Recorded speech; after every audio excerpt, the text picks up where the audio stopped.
Good afternoon student.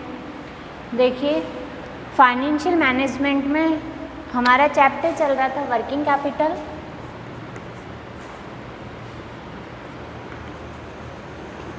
Capital. ठीक है, और टॉपिक था हमारा ऑपरेटिंग साइकिल मेथड।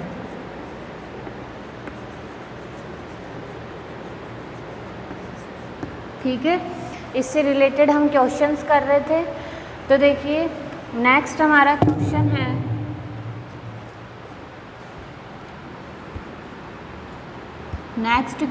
हमारा इसमें देखिए आपको P&L अकाउंट दिया हुआ है। ठीक है, P&L अकाउंट। सबसे पहले हम फॉर्मेट बना लेते हैं।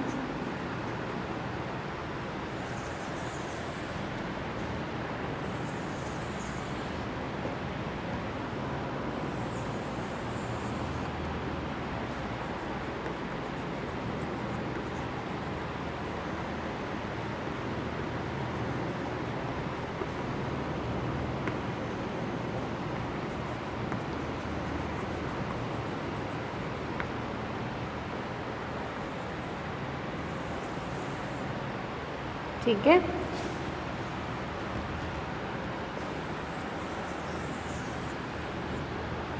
ये डेबिट साइड है और ये क्रेडिट साइड है। अब डेबिट साइड में आपके दिया हुआ है to opening stock,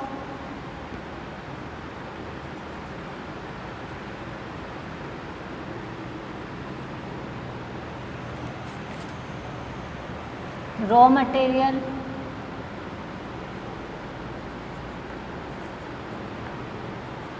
WIP work in process और फिनिश गुड्स।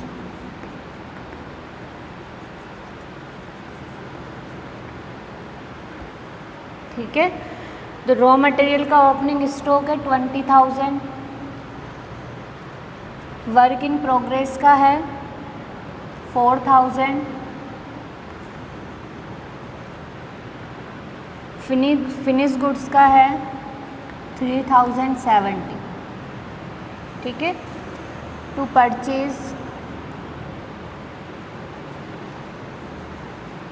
परचेज में दिया हुआ है, कैश परचेज है आपकी 2,000 की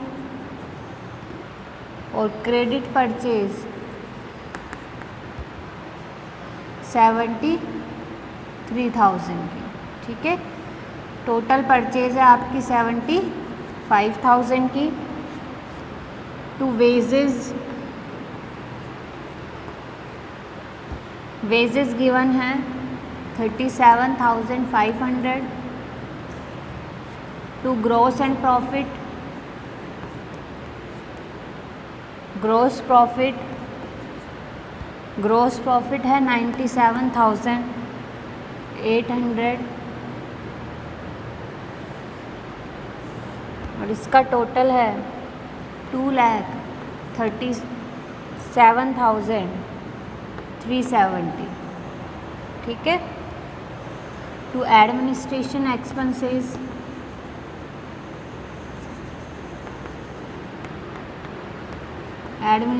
एक्सपेंसेस गिवन है 23,800। To selling and distribution expenses given है 20,000 और टू नेट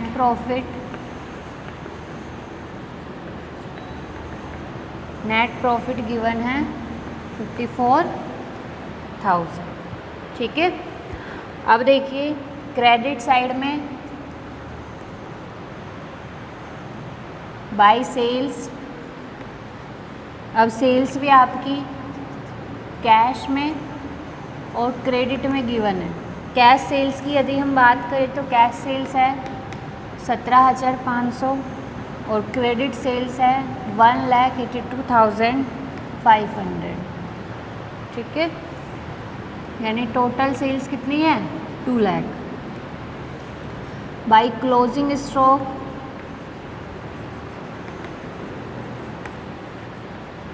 अब क्लोजिंग स्टॉक में सेम आ जाएगा रॉ मटेरियल,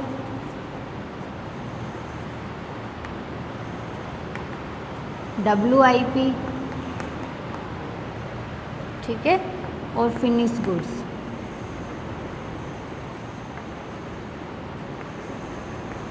रॉ मटेरियल की अमाउंट है 22,000,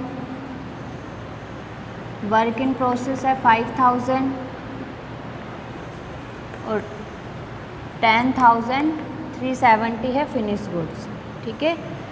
टोटल करेंगे तो टोटल सेम आ जाएगा 2,37,370, ठीक है। By gross profit, gross profit है 97,800, तो इधर दोनों का टोटल क्या हो जाएगा 97,800 और 97,800, ठीक है। उसके बाद देखिए आपको ओपनिंग डेटर्स,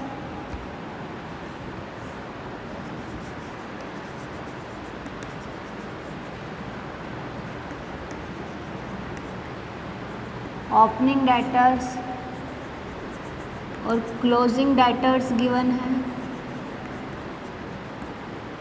अब ओपनिंग डेटर्स है आपके 20,000, ठीक है, और क्लोजिंग डेटर्स है आपके 30,000। इसी तरह से आपको ओपनिंग क्रेडिटर्स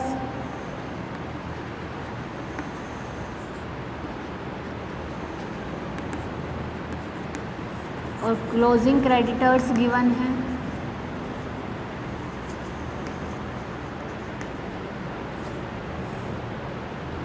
ओपनिंग क्रेडिटर्स हैं आपके 9,000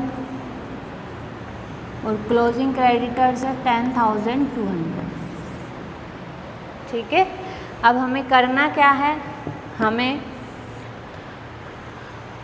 ओपनिंग साइकिल मेथड से, ठीक है, ऑपरेटिंग साइकिल मेथड से वर्किंग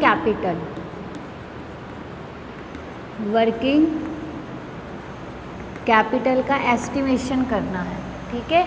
अब वर्किंग कैपिटल का एस्टिमेशन किससे करेंगे, जो हमें इंफॉर्मेशन गिवन है उस इंफॉर्मेशन के बेस पे, ठीक है। तो पहले क्वेश्चन नोट कर लीजिए।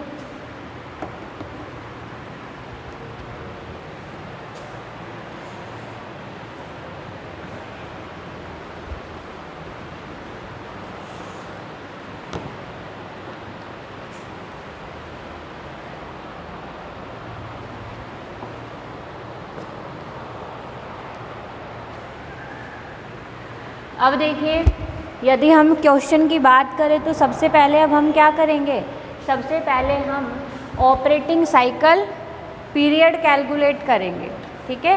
सबसे पहले हमें क्या करना है, operating cycle period, operating cycle period. और ऑपरेटिंग साइकिल पीरियड कैसे कैलकुलेट करते हैं, raw material period plus WIP period, ठीक है, plus finish goods period plus debtors और माइनस क्रेडिटर्स, इसी तरह से करते हैं। तो अब सबसे पहले हमें क्या कैलकुलेट करना पड़ेगा, रॉ मटेरियल पीरियड, ठीक है। तो देखिए रॉ मटेरियल पीरियड, अब रॉ मटेरियल पीरियड का फॉर्मूला क्या हो जाएगा, average stock of raw material, ठीक है, upon material consumption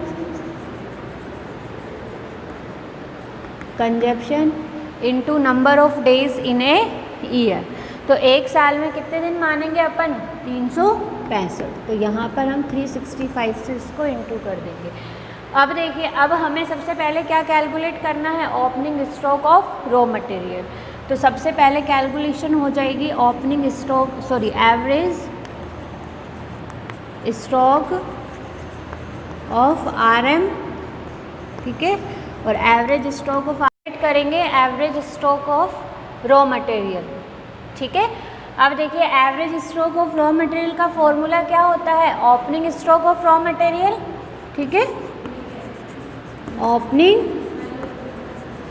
stock of raw material और plus closing stock of raw material, ठीक है, और डिवाइड किससे कर देंगे, 2 से। तो देखिए ओपनिंग स्टॉक ऑफ RM कितना है 20,000 और क्लोजिंग स्टॉक ऑफ RM कितना है 22,000। तो ओपनिंग स्टॉक ऑफ RM हो जाएगा 20,000 plus closing stock of RM हो जाएगा 22,000, ठीक है, और डिवाइड किससे कर देंगे 2 से। तो हमारा average stock of raw material कितना आ जाएगा 21,000, 21,000, ठीक है। अब नेक्स्ट हमें क्या कैलकुलेट करना है, मटेरियल कंजप्शन। तो नेक्स्ट कैलकुलेशन में आ जाएगा आपकी मटेरियल कंजप्शन, मटेरियल कंजप्शन, ठीक है। और मटेरियल कंजप्शन का फॉर्मूला क्या होगा, opening stock of RM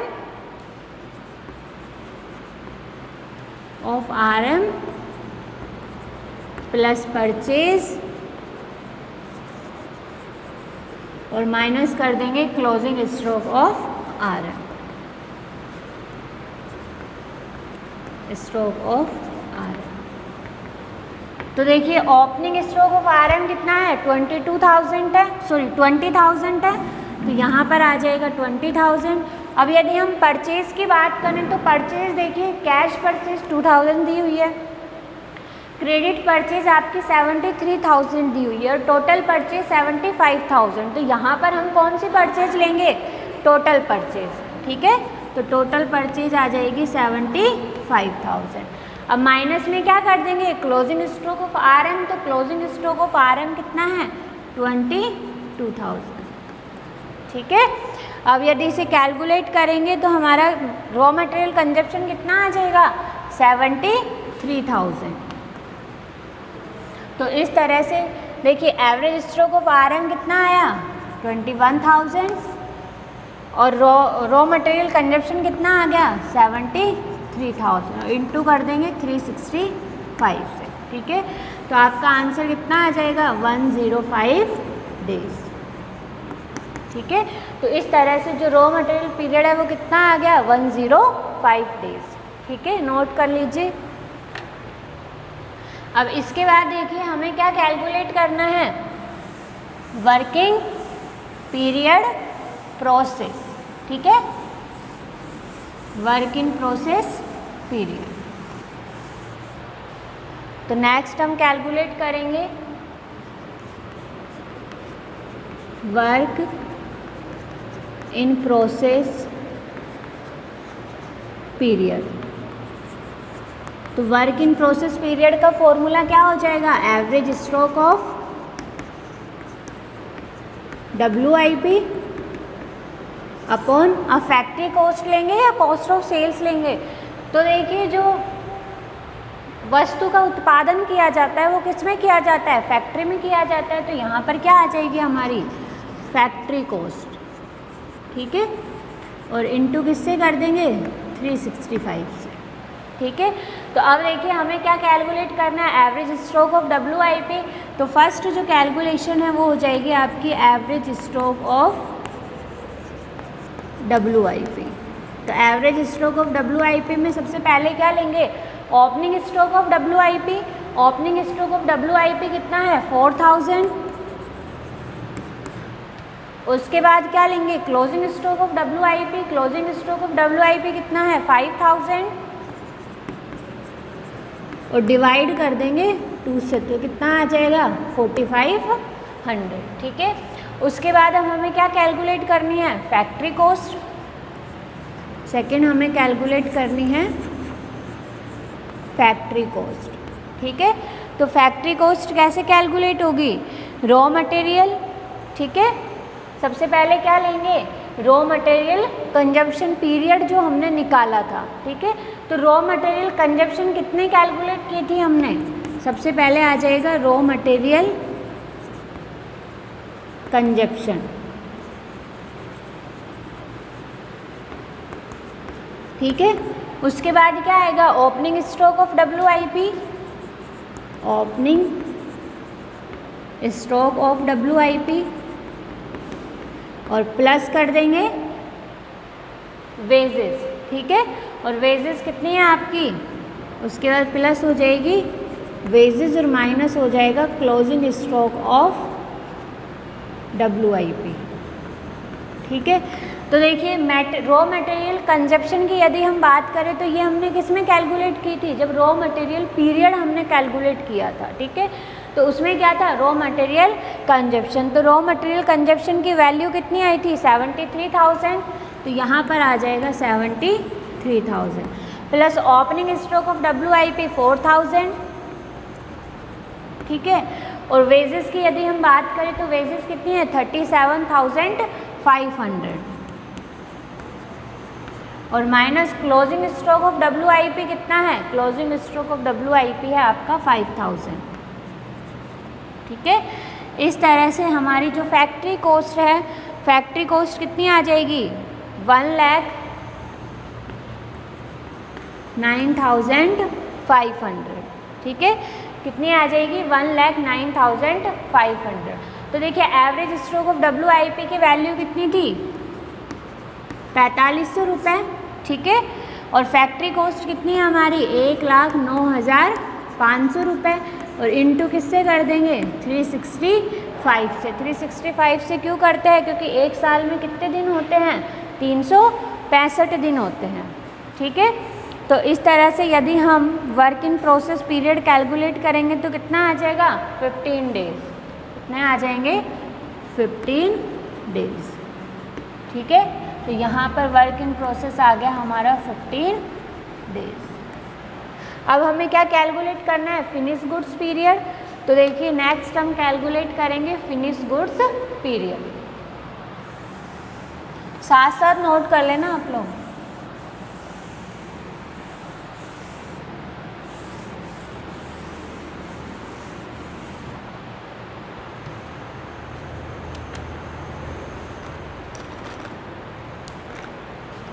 next calculation होगी 3rd नंबर पर,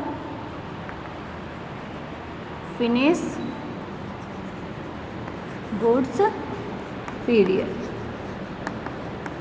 ठीक है, फिनिश गुड्स पीरियड का फॉर्मूला क्या होगा? Average stock of finish goods upon cost of sales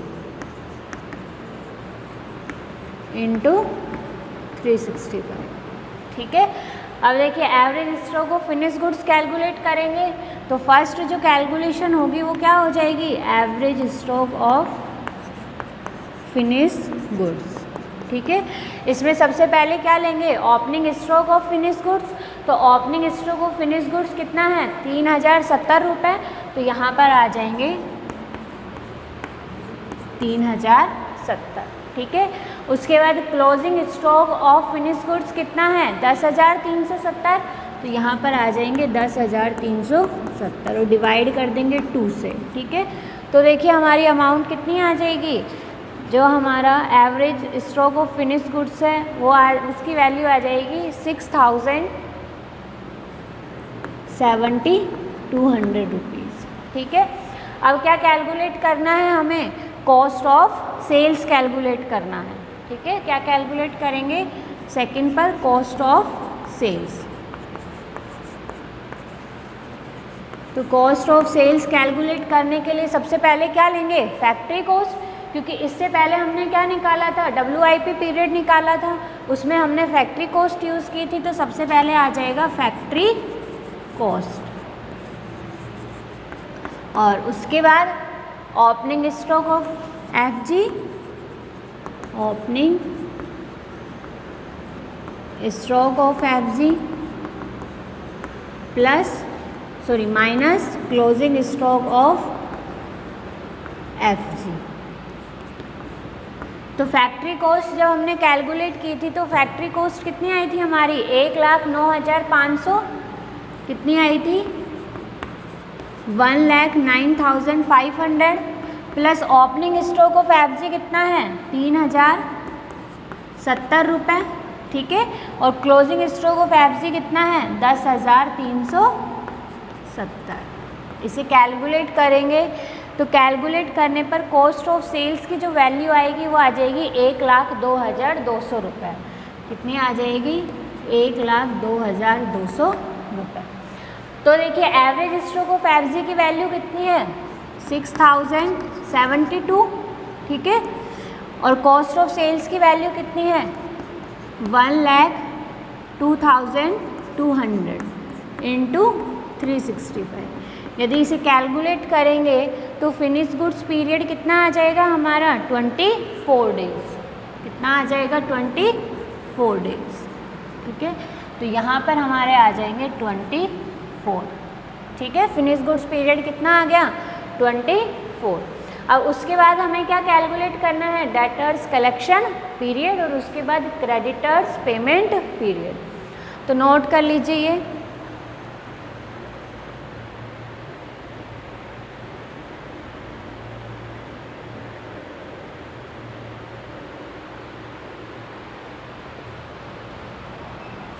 अब नेक्स्ट हमें कैलकुलेट करना है डेटर्स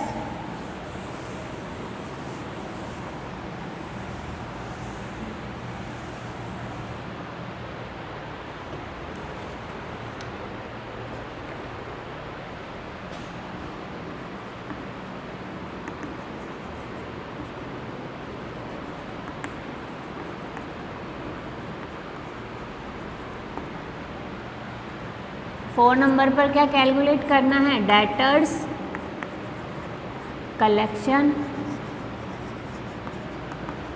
पीरियड। अब डेटर्स कलेक्शन पीरियड का फॉर्मूला क्या होगा एवरेज डेटर्स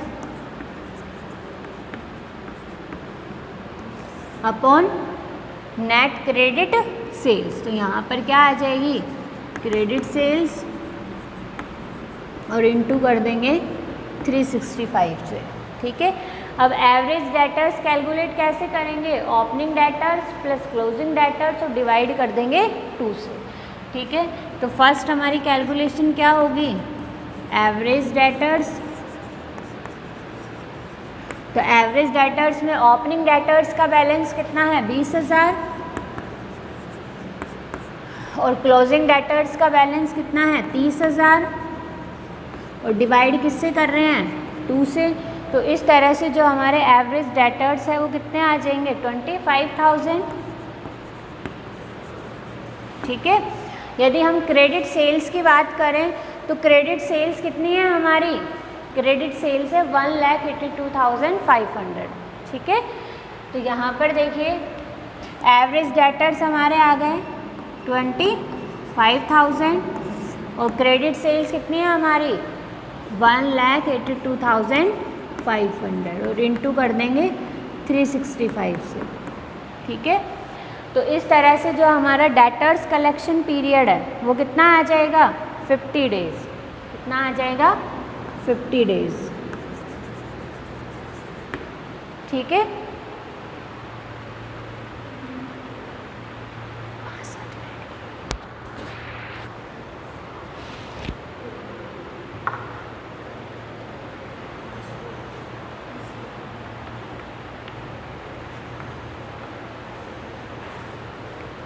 ठीक है। अब उसके बाद हमें क्या कैलकुलेट करना है क्रेडिटर्स कलेक्शन पीरियड।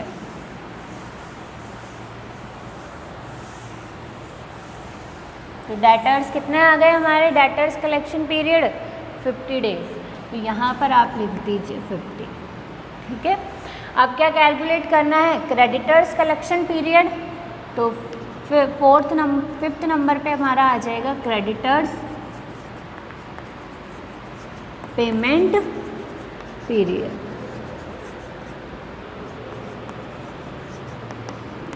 ठीक है। अब क्रेडिटर्स पेमेंट पीरियड का फॉर्मूला क्या होगा, एवरेज क्रेडिटर्स, ठीक है, अपॉन क्या आ जाएगा, नेट क्रेडिट परचेज। तो यहाँ पर आ जाएगी क्रेडिट परचेज और इनटू किससे कर देंगे, 365 से। तो अब हमें क्या कैलकुलेट करना है, एवरेज क्रेडिटर्स। तो यहाँ पर आपके आ जाएंगे एवरेज क्रेडिटर्स।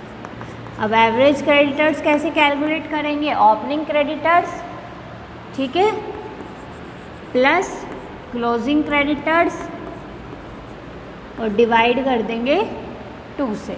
तो इस तरह से जो हमारे एवरेज क्रेडिटर्स की अमाउंट आएगी वो कितनी आएगी, 9600। कितनी आ जाएगी, 9600। तो देखिए एवरेज क्रेडिटर्स कितने आ गए, 9600, ठीक है। अब हमें क्या लेना है, क्रेडिट परचेज लेनी है। तो देखिए परचेज में कैश और क्रेडिट दोनों दी हुई है, लेकिन यहाँ पर हमें कौन सी यूज़ करनी है, क्रेडिट परचेज। और क्रेडिट परचेज कितनी है, 73,000 और इंटू 365। तो इस तरह से जो creditors collection period, payment period है वो कितना आ जाएगा हमारा, 48 डेज़। कितने आ जाएंगे, 48 डेज़, ठीक है। तो माइनस कर देंगे 48। तो देखिए जब कैलकुलेट करेंगे तो हमारा जो ऑपरेटिंग साइकिल पीरियड है, ठीक है, ऑपरेटिंग साइकिल पीरियड में रॉ मटेरियल पीरियड कितना है, 105, वर्क इन प्रोग्रेस पीरियड कितना है, 15 डेज़, ठीक है, फिनिश गुड्स पीरियड कितना है, 24 डेज़, डेटर्स कलेक्शन पीरियड कितना है, 50 डेज़, और क्रेडिटर्स पेमेंट कितना पीरियड कितना है, 48 डेज़। तो इस तरह से ऑपरेटिंग साइकिल पीरियड कितना आ जाएगा हमारा, 146 डेज़, ठीक है। अब ऑपरेटिंग साइकिल पीरियड तो कैलकुलेट कर लिया हमने, ठीक है। अब क्या कैलकुलेट, एस्टिमेशन किसका लगाना है, वर्किंग कैपिटल का, ठीक है। तो अब देखिए हमें वर्किंग कैपिटल कैलकुलेट करनी है। ये तो क्या था हमारा, पार्ट ए था, क्या था, पार्ट ए था ये तो हमारा, ठीक है। अब हमें क्या कैलकुलेट करनी है, वर्किंग कैपिटल, वर्किंग कैपिटल। अब वर्किंग कैपिटल कैसे कैलकुलेट होती है, total operating expenses upon 365 into operating cycle period, ठीक है। तो देखिए टोटल ऑपरेटिंग एक्सपेंसेस अपॉन 365, ठीक है, और इनटू ऑपरेटिंग साइकिल पीरियड, ठीक है। तो अब देखिए टोटल ऑपरेटिंग एक्सपेंसेस अभी नहीं है हमारे पास, क्या है, 365 है, एज इट इज रख दीजिए, ठीक है। ऑपरेटिंग साइकिल पीरियड कितना आया, 146 डेज, तो यहाँ पर आ जाएगा 146।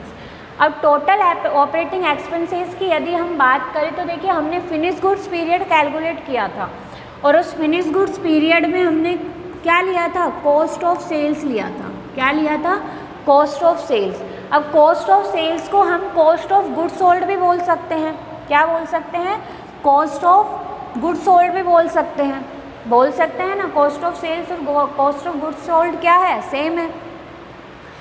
अगर हम बात करें कॉस्ट ऑफ सेल्स की, तो कॉस्ट ऑफ सेल्स कैसे कैलकुलेट हुआ, opening stock of FG plus purchase और minus closing stock of FG.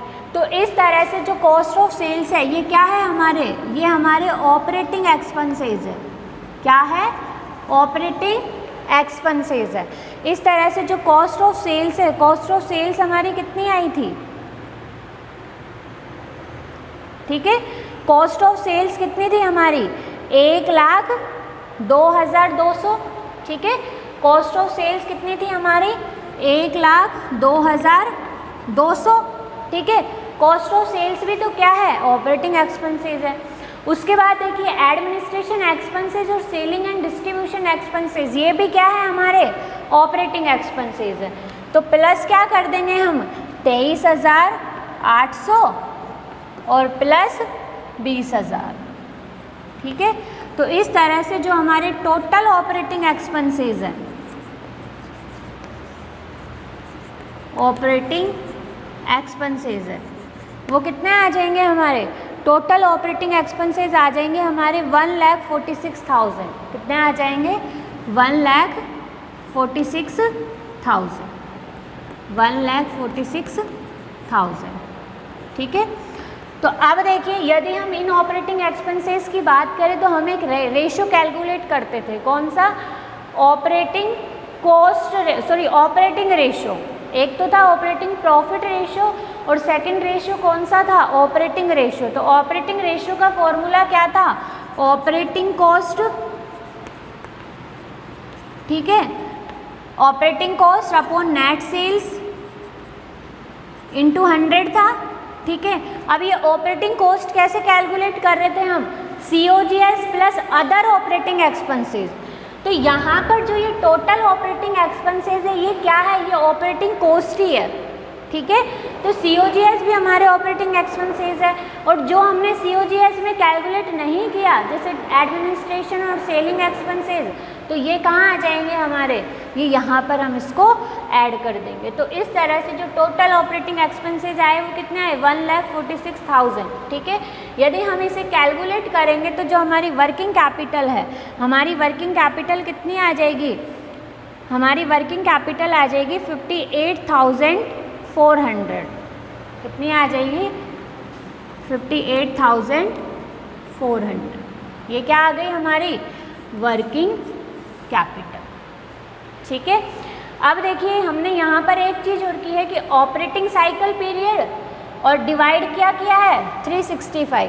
तो हम क्या निकालते हैं, number of operating cycle period. तो number of operating cycle period कैसे, हमने 3 स्टेप में, देखो जो ऑपरेटिंग साइकिल मेथड है वो 3 स्टेप में पूरा किया था। सबसे पहले ऑपरेटिंग साइकिल पीरियड कैलकुलेट करना, फिर number of operating cycle period calculate करना। तो number of operating cycle period कैसे कैलकुलेट होगा, ऑपरेटिंग साइकिल पीरियड को डिवाइड कर देंगे 365 से।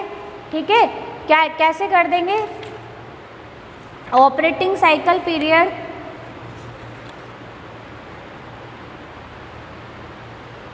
कैसे होगा, 365 अपॉन ऑपरेटिंग साइकिल पीरियड होगा। ठीक है, जो number of operating cycle period है वो कैसे कैलकुलेट होगा, 365 अपॉन ऑपरेटिंग साइकिल पीरियड। तो आप number of operating cycle period भी पहले कैलकुलेट कर सकते हैं और उसके बाद आप वर्किंग कैपिटल कैलकुलेट कर सकते हैं। ठीक है, या फिर सीधा जो फॉर्मूला है total operating expenses upon 365 into operating cycle period, इस तरह से भी आप कर सकते हैं। तो इस तरह से जो हमारी वर्किंग कैपिटल आएगी वो कितनी आ जाएगी, 58,400। ठीक है, तो ऑपरेटिंग साइकिल पीरियड का ये क्वेश्चन हमारा कंप्लीट होता है।